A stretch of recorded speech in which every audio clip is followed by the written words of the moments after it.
vos fichiers sont précieux et si fragiles.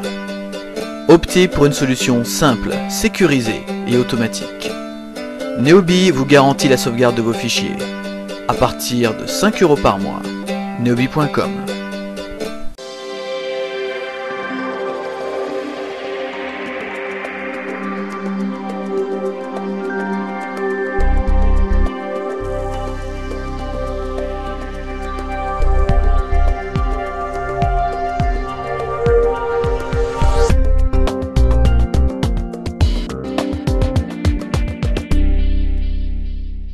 Va-t'en, je fais le lancement tout seul. Merci Pascal. Oui, parce que je fais pas que des choses drôles, je fais également des choses sérieuses et c'est pour ça qu'on va parler avec le président du Orange Labs, c'est Georges Naon. C'est lui qui s'occupe de tout depuis 4 ans et vous allez voir une interview en 2 parties. Donc bienvenue dans la première partie, on va apprendre beaucoup de choses et vous allez voir que Orange est bien loin d'être statique dans le cadre des nouvelles technologies. Ils font beaucoup de choses et c'est le président lui-même qui nous en parle. Bonjour, vous êtes bien sur le blog de Béziers.com. Merci de m'accueillir aujourd'hui. Georges Naon, vous êtes le président du Orange Labs San Francisco. Merci de me recevoir dans votre bureau ici, sous le temps un petit peu nuageux de San Francisco. Première question, on peut être très étonné aujourd'hui de trouver Orange en plein milieu de la Californie. Comment ça se fait? Alors, merci de venir nous voir et bienvenue en Californie et Orange Labs San Francisco. Bon, la Californie et la Silicon Valley, donc la Californie du Nord, a été depuis des années et reste encore aujourd'hui, pour des raisons différentes. De mon point de vue et du point de vue du président de France Télécom, l'endroit de plus grande innovation technologique dans le monde qui nous intéresse, c'est-à-dire au sens large les télécommunications, les technologies de l'information, Internet, et les services qui sont résultants de cette création d'innovation technologique. Il y a aussi un autre facteur, c'est qu'il y a une culture particulière ici et dont on ne peut pas vraiment profiter, avec laquelle on ne peut pas bien interagir si on n'est pas vraiment présent. Donc, comme je dis souvent, c'est in vivo, in situ. Tout le reste, on en parle, on l'écrit, et à partir du moment où on commence à le présenter, comme vous allez le faire à vos auditeurs et donc vidéospectateurs, c'est presque déjà un peu ancien, même si vous le faites la semaine prochaine, parce que tout va très très vite, tout se fait en temps réel.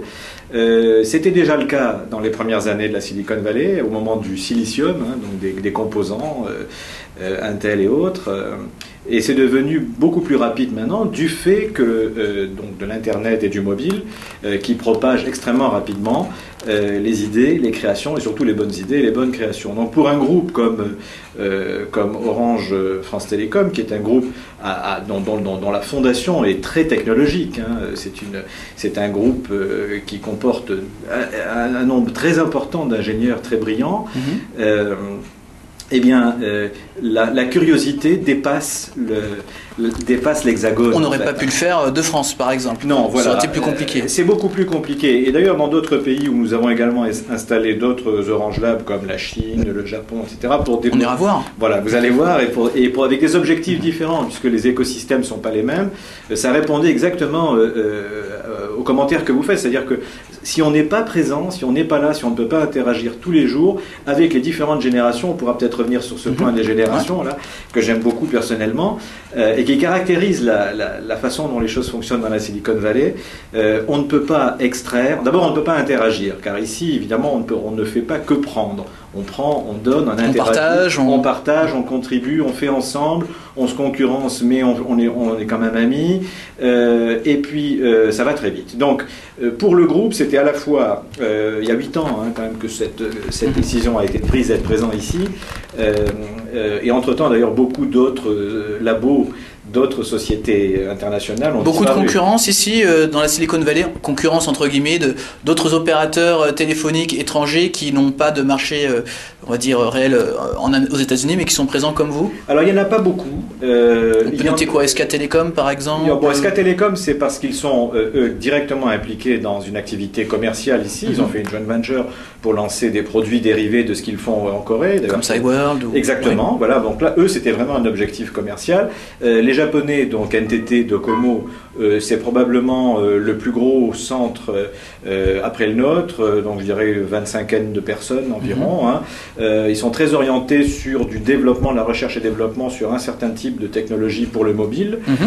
Sinon, je dirais que tous les autres qui sont présents, c'est des petites structures légères, car leur vocation est plus de faire de la veille localement. Et donc eux aussi comprennent que même pour de la veille, si vous n'êtes pas là, tous les jours, vous êtes loin. Vous êtes loin et vous ne faites que de l'interprétation de ce qui se passe. D'ailleurs, votre présence ici aujourd'hui dans la Silicon Valley montre bien que vous-même, et pour vos vidéos spectateurs, vous sentez bien ce besoin d'être régulièrement en présence, à côté des gens, les écouter, comprendre ce qu'ils ressentent, etc. Alors vous allez me dire que c'est vrai pour tout. Non, c'est pas vrai pour tout, c'est vrai seulement dans cette région. Il y a un gros centre ici de recherche dans les télécoms de la société qui est devenue ATT, en fait, le nouvel ATT. Le Singular. Voilà, le SBC en fait, SBC Singular, le nouvel ATT. Mais ça, c'est normal, hein, c'est leur terroir en fait. Hein. Nous, c'est moins évident. Vous avez quelques fabricants également qui sont là, d'origine européenne, dont Nokia, qui a un petit centre de recherche ici, notamment sur le campus de Stanford. Et vous avez pas mal d'interactions, cette fois-ci plutôt dans le registre universitaire académique, avec les deux grandes universités essentiellement, hein, Berkeley et Stanford, avec pas mal de gens qui viennent d'Europe et qui viennent également d'entreprises de télécom. Alors, c'est un laboratoire qui existe donc depuis 8 ans. La première question qu'on a envie de poser, c'est qu'est-ce qu'on aurait pu voir, qu'est-ce qu'on utilise aujourd'hui en France qui vient d'ici ? Quelles sont les innovations que vous avez réussi à ramener en France pour vos consommateurs ? D'accord, alors le long de ces 8 ans, il y a eu différents types d'activités hein, dans ce laboratoire, et une partie de l'activité, au moins au début, n'était pas directement tournée vers de l'innovation isolé d'un contexte plus général. Ce que je veux dire, c'est que les gens ici travaillaient par exemple sur la normalisation technologique en étant proches d'autres acteurs importants du même secteur que nous, notamment les fabricants, des entreprises comme Cisco, Motorola, HP. Bon. Et donc là, il s'agissait de participer très tôt à la définition des nouveaux produits et services et des normes. Bon, Internet également d'ailleurs. Hein. Donc les opérateurs de télécom ont toujours eu cette tradition de participer à la normalisation, comme on dit plutôt. Hein. Et donc, une bonne partie de la première époque de ce centre ici était consacrée à l'acquisition de compétences dans des domaines où nous n'étions pas particulièrement compétents. Pour les télécoms, vous savez, Internet est arrivé quand même assez tard dans l'histoire des télécoms, et c'est un environnement technologique qui n'était pas celui des opérateurs de télécoms, hein, qui était plutôt sur d'autres technologies, de 2x25 à l'ATM, enfin des choses beaucoup plus télécom, beaucoup plus normalisées. Alors, bien sûr, ça a été Internet et ses protocoles ont été adoptés, puisque quand même un peu partout dans le monde, surtout en Europe, ce sont les les opérateurs historiques de télécom qui sont les premiers, hein, les premiers acteurs. Pour installer le DSL le DSL, mais même en ISP, si vous regardez les fournisseurs d'accès, même s'il y a une concurrence très vive et très active, les parts de marché aujourd'hui les plus importantes dans chacun des pays européens, peut-être à l'exception du Royaume-Uni, les parts de marché plus importantes sont encore tenues par les opérateurs historiques. Hein. C'est le cas en Espagne, c'est le cas en France, etc. pour l'accès Internet. Donc ici, il s'agissait de bien comprendre Internet à ses débuts. Souvenez-vous, il y a 8 ans, c'était l'arrivée des premiers protocoles. Et ça a aidé justement ça a aidé énormément à développer les premières offres pour le grand public. Et quand même, à l'époque, nous étions plutôt dans un modèle où on avait besoin de spécifier auprès de nos fournisseurs les systèmes que nous voulions déployer. Donc ça, il fallait avoir une bonne compréhension Et donc être ici, ça vous permettait d'avoir le standard, les normes, d'utiliser la même chose que tout le monde. Et d'y contribuer, parce que les travaux de normalisation, encore aujourd'hui, nous sommes dans beaucoup de comités de normalisation. Je prends un exemple, le WiMAX. Hein. Le WiMAX, hein, nous sommes ici, nous avons ici dans ce labo le représentant pour tout le groupe Orange France Télécom, qui représente les intérêts du groupe dans les discussions de normalisation du WiMAX, par exemple. J'ai d'autres exemples. Donc vous préparez toutes ces technologies qui vont bientôt arriver en Europe, qui sont très balbutiantes. Exactement. Et alors on s'assure, comme toujours dans ces cas-là, que les technologies n'ont pas de points bloquants, qu'elles sont entre guillemets compatibles avec l'environnement que nous avons déjà, hein, qu'il n'y ait pas de grosse incompatibilité. interopérabilité, que ça puisse facilement être déployé dans nos réseaux, dans nos infrastructures existantes.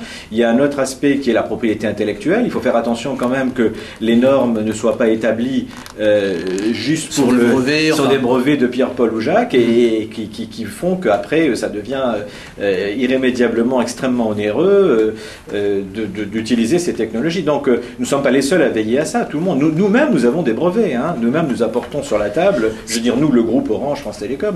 Par rapport à tous vos concurrents en France, oui. Puisque bon, bien entendu, vous êtes plutôt installé sur le marché français, est-ce que justement ça vous donne un avantage? Est-ce que vous n'avez pas l'impression justement que vos concurrents récupèrent ces informations de certaine manière, puisque vous êtes un petit peu en place de leader, donc forcément les gens derrière suivent?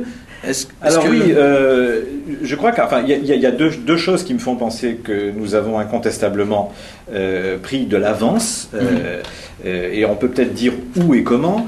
La première chose, c'est que le président Lombard de France Télécom Orange continue de soutenir cette activité ici, la présence ici. Il vient régulièrement, lui et son équipe de management sont régulièrement venus ici ces 3 dernières années, et donc sont impliqués, sont totalement d'accord avec l'idée que énormément d'idées, de compréhension de ce qui va se passer dans les années qui viennent, ça va sortir d'ici, ça sort de cette région, et il faut remarquer que c'est vrai pour l'ensemble des États-Unis. Ce qui est vrai quand on dit que la Silicon Valley est une zone de rayonnement intense en haute technologie, c'est pas seulement vrai vis-à-vis de l'Europe et d'autres pays du monde, c'est vrai vis-à-vis du reste des États-Unis. C'est-à-dire que le reste des États-Unis regarde, est en train de suivre et regarde ce qui se passe dans la Silicon Valley. D'ailleurs, les meilleurs innovateurs en moyenne, émigrent et viennent s'installer ici. Et les gens qui veulent faire des entreprises innovantes ou participer à la création d'entreprises innovantes viennent plutôt dans la côte Est. Vous avez une statistique très intéressante, les sociétés de capital risque américaines, leur investissement dans le secteur qui nous intéresse, high-tech, il est 2 fois plus important depuis plein d'années, ici dans cette région que dans la deuxième région aux États-Unis qui reçoit le plus d'investissements capital risque, qui est la région de Boston et du Massachusetts, donc du MIT, qui est quand même une université remarquable. Mais c'est pour vous dire avec quel engouement même le secteur de la finance préfère investir dans cette région que dans d'autres régions des États-Unis, sans parler du reste du monde. Alors aujourd'hui, parlez-nous un petit peu des projets qui sont en ébullition dans le laboratoire. C'est quoi? Qu'est-ce qu'on attend prochainement? Alors donc, les tendances les plus importantes dans la Silicon Valley aujourd'hui, comme vous savez, c'est plus le silicium, même si ça s'appelle Silicium Valley. On s'en sort toujours, mais... c'est plus vraiment le silicium, c'est plus l'Internet 1, on sait, et c'est quasiment plus l'Internet 2, parce que il y a maintenant énormément comment dirais-je, de projets, d'activités dans ce domaine, mais c'est quand même la suite de l'Internet et son impact sur d'autres médias, donc la télévision notamment, et le mobile en particulier pour ce qui nous concerne, surtout, qui va ouvrir des perspectives très intéressantes de marché. Alors, pour la télévision, par exemple, qu'on a aujourd'hui dans les offres de téléphone mobile en France, est-ce que vous êtes inspiré justement de ce qui se passe ici, même si c'est des normes différentes comme le DMB ou... Non, véritablement, s'il y a bien un secteur où les États-Unis ne sont pas devant, c'est bien en avance, c'est bien sur le mobile. Bon, il y a énormément d'efforts pour rattraper et être au niveau notamment des Européens, mais également de l'Extrême-Orient, de l'Asie. Donc ils sont un peu en retard, mais il y a énormément d'entreprises qui investissent dans le domaine des services pour les mobiles, des services qui vont depuis la gestion, bien sûr, de localisation de la présence, mais également de l'exploitation de la bande passante, enfin du débit plus élevé pour faire, vous disiez vous-même, de la vidéo, de la télé, mais avec peut-être d'autres composantes auxquelles nous on s'intéresse beaucoup, qui sont toutes ces nouvelles prises en compte des préférences des utilisateurs, de leur contexte, la gestion de leur contexte d'utilisation, de leur historique, que ce soit sur le mobile ou sur le fixe. Donc pouvoir comprendre grâce à vos usages des différents services en ligne, en général, y compris la télé, mais qui représente pour le moment un pourcentage bien plus faible que le fixe, l'Internet fixe ou que l'Internet mobile, comprendre ce qu'on peut vous offrir de mieux. C'est-à-dire, qu'est-ce qui va faire qu'à un instant donné, on va vous apporter un service, une information, une recommandation, un coupon qui va en fait vous faire plaisir, vous dire heureusement qu'ils sont là, heureusement que je suis là-dessus, parce que sinon, un, j'aurais jamais pensé à ça, deux, ça m'aurait manqué, et trois, ça me fait gagner du temps et du confort. Donc les gens ont besoin d'être heureux. Et donc, pour être heureux, il faut leur apporter des choses, il faut les aider à découvrir dans cette multitude d'offres, pas facile à comprendre, parfois en ce qui concerne des tarifs, par exemple, c'est pas facile de comprendre. On observe ça également d'ici. Oui, bien sûr, bien sûr. Même ces techniques commerciales sont devenues compliquées. C'est pas qu'elles sont délibérément, comme le disent des critiques, opaques, c'est que c'est compliqué, en fait. À force de vouloir segmenter, de couper, on arrive à faire des choses qui sont très bonne en termes d'offres, hein. Donc on arrive à bien, les opérateurs, on parlait des opérateurs télécoms, là en général arrivent à bien, les câbles opérateurs aussi, à bien constituer des offres qui vont plaire à différents segments, mais en même temps la lecture est devenue de plus en plus difficile. C'est comme aller sur Internet pour quelqu'un qui ne connaît pas, savoir où je vais pour organiser mon prochain voyage d'été, où je vais, quelqu'un qui n'a pas l'habitude, c'est très difficile. Donc là, ce dont on va avoir besoin, c'est de la vie des autres. Voilà un autre domaine qui nous intéresse beaucoup. Tout l'aspect social, communautaire, et qu'on trouve beaucoup. Bon, je sais qu'on le trouve maintenant beaucoup en Europe, mais c'est quand même massivement né ici dans cette région. Il y a plein d'explications à ça, et notamment l'émergence de certaines technologies. On ne va pas parler trop de techno. Et vous ne pensez pas justement que certains de ces aspects sociaux viennent encore plus, je dirais, d'ailleurs, d'Asie, et que c'est ici qu'on les ingère un petit peu mieux justement ? Alors, est-ce qu'il n'y a pas une étape justement, au lieu de partir de l'Asie vers l'Europe, de partir plutôt de l'Asie en passant par la Silicon Valley, par un filtre un peu plus occidental et le faire revenir par chez nous? C'est intéressant de voir les choses comme ça. Il y a sûrement des mouvements dans ce sens-là, ce que j'observe quand même. Je pense à des MySpace ou à des Orkut par exemple, qui ont été sciemment inspirés de modèles asiatiques et que nous on peut également s'en inspirer pour... Voilà, alors ce qu'on peut observer quand même, c'est qu'ils ont été inspirés, mais que ce ne sont pas les sociétés asiatiques qui ont réussi à déployer leur service ici. Ce qui veut donc dire, oui, non, mais elles ont essayé quand même, mais elles n'ont pas. C'est pas facile de prendre un modèle, surtout culturellement, le modèle asiatique est quand même beaucoup plus loin du modèle américain que ne l'est le modèle européen du modèle américain. Oui. Les Européens sont quand même plus proches culturellement. C'est pour ça que c'est peut-être également une belle tête de pont ici, que de pouvoir centrer pas uniquement la technologie provenant des États-Unis, mais forcément d'un petit peu partout du monde, et de pouvoir faire un melting pot et que vous puissiez la rapporter à Paris, tout ça. Alors voilà, donc ça c'est très juste de souligner le côté multiculturel de la Silicon Valley. Les origines nationales sont très différentes. D'ailleurs ici vous en avez un exemple. Alors, par exemple. Nous avons ici 11 nationalités différentes pour 70 personnes, hein, donc ça fait... C'est quoi la plus grande... Qu'est-ce qu'on retrouve dans ces nationalités? Je dirais que le plus gros pourcentage, à 20%, c'est des Français, mais dont 90% ont été recrutés localement. Ce ne sont pas des gens qui ont été expatriés. Ce sont des habitants, donc. Ce sont des gens qui sont venus terminer leur stage d'école ou qui étaient déjà là, employés dans la Silicon Valley d'autres entreprises et qui sont venus chez nous pour travailler avec nous chez Orange Lab. Nous avons le deuxième contingent, ces Américains quand même, les Américains de nationalité américaine, mais vous savez bien que c'est dans la nationalité américaine, il y a quand même beaucoup d'immigrés récents. Hein. Et le troisième contingent sont les Indiens de très très proches, hein, et les Chinois. Alors, pourquoi justement une telle multiculturalité au cœur de ce laboratoire Orange? Alors, elle n'est pas décidée a priori, elle est arrivée naturellement, elle reflète en fait ce qu'on voit dans toutes les sociétés de taille petite et moyenne de la Silicon Valley, dans les startups, ou même d'ailleurs dans les sociétés un peu plus grosses comme les géants du web. Hein. C'est lié au pouvoir d'attraction considérable qu'ont les universités américaines sur les pays en voie de développement et qui se développent très vite comme la Chine, l'Inde notamment, mais on trouve aussi des pays de l'Est ici. On trouve beaucoup d'Iraniens par exemple ici. Il y a autant en pourcentage. Ils ont des talents particuliers? Oui, se révèlent des talents qu'on ne connaissait pas. Par exemple dans le codage, hein, vous avez les Hongrois, les Indiens.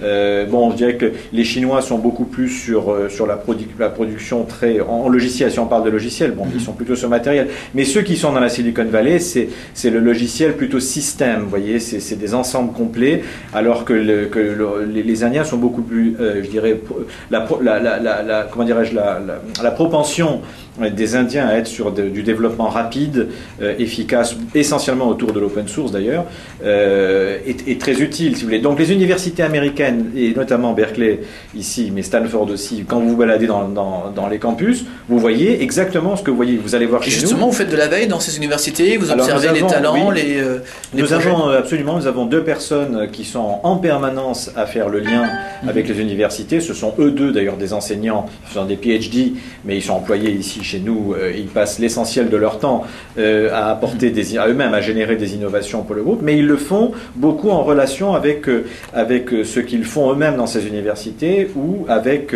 les étudiants et les professeurs avec lesquels ils interagissent.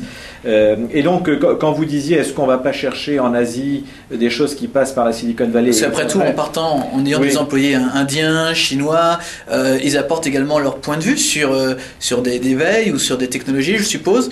Est-ce que ça, justement, ça fait justement pas partie de tout ça? Alors, je veux dire, on observe forcément la Silicon Valley, mais quand on a des employés qui viennent un petit peu du monde entier, forcément, c'est plus la technologie made in Silicon Valley. Non, non, moi je ne crois pas, parce que je crois que c'est plutôt... Alors, l'impact est plutôt culturel, c'est-à-dire c'est des approches culturelles différentes. Mais les Indiens, les Chinois qui sont ici sont américanisés, c'est-à-dire qu'ils se comportent, et surtout dans la Silicon Valley... Ils ont les comportements de consommateurs. Oui, et puis bon, ils regardent la télé d'ici, ils suivent l'évolution de la technologie d'Internet comme tout le monde, et ils sont dans un modèle un modèle mental qui est le même qu'un Américain qui serait né à Palo Alto. En fait, ils raisonnent pas du tout comme s'ils étaient en Inde ou comme s'ils étaient à Pékin.